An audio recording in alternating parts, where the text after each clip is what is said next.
Tuhan sudah menciptakan bumi serta isinya untuk manusia. Sebenarnya dunia dan segala isinya tidak berkekurangan. Kehidupan manusia juga seharusnya tidak berkekurangan. Kita dapat melihat ada tempat yang kelebihan air, ada tempat yang kekurangan air. Ada tempat yang kelebihan bahan makanan, ada tempat yang kekurangan bahan makanan. Ada orang-orang yang kelimpahan dan tidak habis-habisnya pekerjaan. Ada orang juga yang kekurangan, minta satu pekerjaan saja tidak dibuka-bukakan. Sehingga kita menyadari bahwa ini bukannya kita kekurangan akan berkat, tetapi kita kekurangan akan hikmat. Kita perlu hikmat Tuhan. Sehingga adanya acara ini setiap hari kita membaca Amsal, meminta hikmat Tuhan lewat nabi-nabinya seperti Salomo, Raja Salomo dan berbagai orang, Daniel dan sebagainya. Ikutilah acara ini selama 31 hari, meminta hikmat Tuhan. Hanya Kau Tuhan, hanya Kau Tuhan,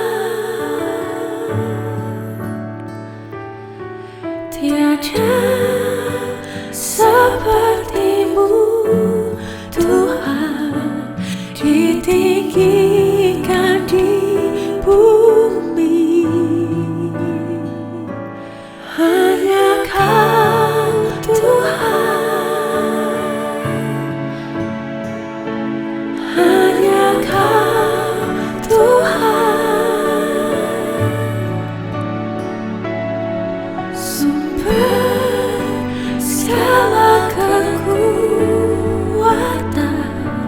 Kau berkuasa selamanya.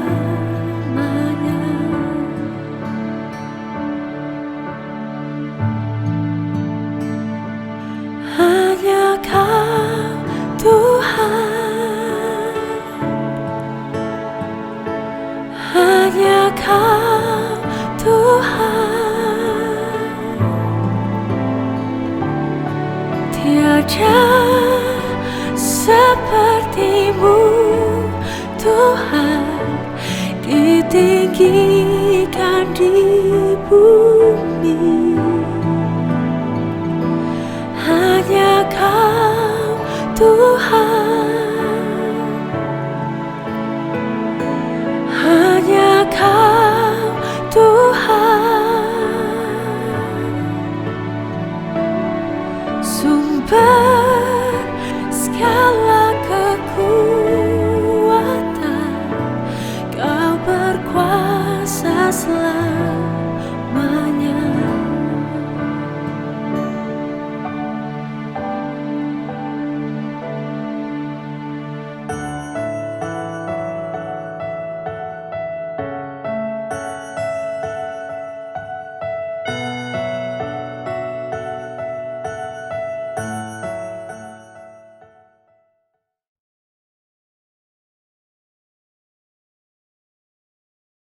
Shalom, kita sampai pada hari yang ke-20, Amsal 20. Kita akan masuk ke dalam Amsal 20, seri 31 hari, membaca Amsal bersama-sama. Ayat pertama, anggur adalah pencemooh, minuman keras adalah peribut, tidaklah bijak orang yang terhuyung-huyung karenanya. Amsal menuliskan, tidak bijak apabila kita itu mabuk terus. Ayat 2, kegentaran yang datang dari raja adalah seperti raung singa muda. Siapa membangkitkan marahnya? Membayahkan dirinya. Ini dia membicarakan tentang dirinya sendiri, karena dia adalah seperti singa muda pada waktu dia menjadi raja. Terhormatlah seseorang jika ia menjauhi perbantahan, tetapi setiap orang bodoh membiarkan amarahnya meledak. Jauhi perbantahan, dan jangan mudah amarah kita meledak di saat-saat berbicara. Pada musim dingin si pemalas tidak membajak, jikalau ia mencari pada musim menuai, maka tidak ada apa-apa. Kembali lagi ditulis, si pemalas pada waktu musim dingin tidak membajak, jikalau musim menuai tidak dapat apa-apa. Ayat 5, rancangan di dalam hati manusia itu seperti air yang dalam, tapi orang yang pandai tahu menimbahnya.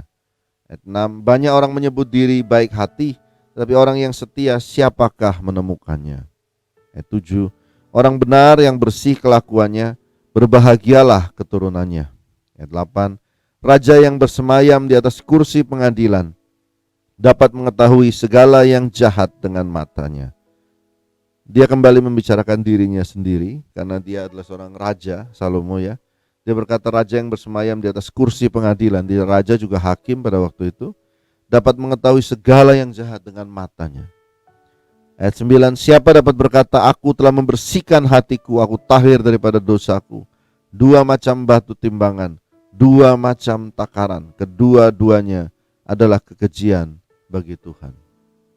Di sini Raja Salomo menuliskan, jangan membuat dua macam timbangan, dua macam takaran. Artinya waktu menimbang sesuatu, jangan ganti batu untuk menimbang misalnya 1 kilo, Anda ganti dengan 1,5 kilo supaya Anda mendapatkan lebihnya. Tetap seperti itu, harganya dilebihkan, sampaikan. Ini yang dimaksudkan dengan Salomo, jangan caranya seperti itu. Atau saudara berkata, wah ini saya dagang nggak ada untungnya, ini jual modal, ini udah nggak perlu kita berbicara seperti itu. Kalau kita kerja, ya kita setuju untuk melakukannya, tidak perlu kita berbicara seperti itu. Ayat 11, anak-anak pun sudah dapat dikenal daripada perbuatannya, apakah bersih dan jujur kelakuannya. Ayat 12, telinga yang mendengar dan mata yang melihat, kedua-duanya dibuat oleh Tuhan. Janganlah menyukai tidur supaya engkau tidak jatuh miskin. Bukalah matamu dan engkau akan makan sampai kenyang. Ayat 14, tidak baik kata si pembeli, tetapi begitu ia pergi, ia memuji dirinya. Sekalipun ada emas dan permata yang banyak, tetapi yang paling berharga ialah bibir yang berpengetahuan. Ayat 16, ambillah pakaian orang yang menanggung orang lain dan tahanlah dia sebagai sandera ganti orang asing. Ayat 17, roti hasil tipuan sedap rasanya, tetapi kemudian mulutnya penuh dengan kerikil. Ayat 18, rancangan terlaksana oleh pertimbangan, sebab itu berperanglah dengan siasat. Siapa mengumpat membuka rahasia, sebab itu janganlah engkau bergaul dengan orang yang bocor mulut. Ayat 20, siapa mengutuki ayah atau ibunya, pelitanya akan padam pada waktu gelap. Milik yang diperoleh dengan cepat pada mulanya akhirnya tidak diberkati. Ayat 22, janganlah engkau berkata, aku akan membalas kejahatan. Nantikanlah Tuhan, ia akan menyelamatkan engkau. 23, dua macam batu timbangan adalah kekejian bagi Tuhan, dan neraca serong itu tidak baik. Sekali lagi diulang oleh Salomo, seperti Amsal selanjutnya. Mungkin dia menemukan ini banyak ya di dalam pengadilan-pengadilan, banyak orang yang menipu seperti ini.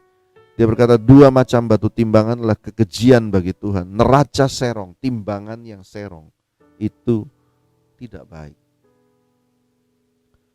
24, langkah orang ditentukan oleh Tuhan, tetapi bagaimanakah manusia dapat mengerti jalan hidupnya? Suatu jerat bagi manusia ialah kalau tanpa berpikir mengatakan kudus dan baru menimbang-nimbang sesudah bernasar. Ayat 26, raja yang bijak dapat mengenal orang-orang fasik dan menggilas mereka berulang-ulang.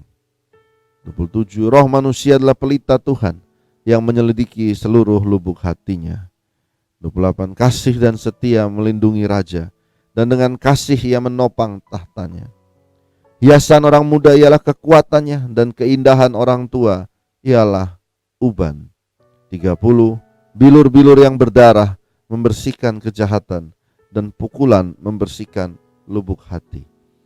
Di sini ditulis oleh Salomo cukup menarik di ayat 30, bilur-bilur yang berdarah membersihkan kejahatan, dan pukulan membersihkan lubuk hati. Jadi hukuman yang dilakukan terhadap seseorang, entah orang tua kepada anak atau entah sebuah hukuman yang terjadi, itu sebenarnya bagus untuk membersihkan seseorang, membersihkan hatinya, untuk dia tahu bahwa itu salah.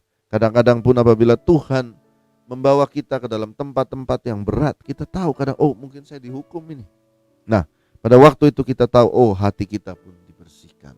Itu yang ditulis oleh Salomo. Baik, inilah Amsal 20, dan besok kita akan masuk akan Amsal 21, hari ke-21. Mari kita berdoa meminta hikmat.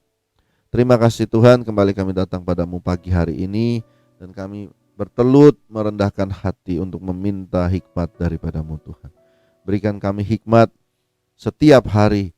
Hari ini sesuai dengan apa yang kami perlukan. Apabila ada yang dari kami membutuhkan berkat untuk perekonomian kami membutuhkan Tuhan dalam perekonomian kami. Tuhan turunkan hikmat agar kami dapat bertemu, mengucapkan kata-kata yang tepat pada orang-orang yang tepat di sekitar kami, sehingga kami mendapatkan berkat Tuhan pada hari ini. Berikan kami hikmat untuk bergaul dengan orang-orang di sekitar kami, menjaga sikap, memiliki banyak sahabat, belajar untuk memberi, belajar untuk menjadi baik bagi orang lain, supaya kami dapat menjadi contoh bahwa Tuhan memberikan pohon kehidupan bagi setiap seorang yang mempunyai hikmat. Terima kasih Tuhan, kami mohon hikmat pada hari ini. Dalam nama Tuhan Yesus kami sudah berdoa. Amin. Amin. Bapa kami yang di surga, dikuduskanlah nama-Mu. Datanglah kerajaan-Mu, jadilah kehendak-Mu di bumi seperti di surga. Berikanlah kami pada hari ini makanan kami yang secukupnya. Ampunilah kami akan kesalahan kami seperti kami pun mengampuni orang yang bersalah kepada kami. Jangan membawa kami dalam cobaan, tapi lepaskanlah kami daripada yang jahat. Karena Engkau yang mempunyai kerajaan dan kuasa dan kemuliaan sampai selama-lamanya. Bagi yang percaya katakan amin.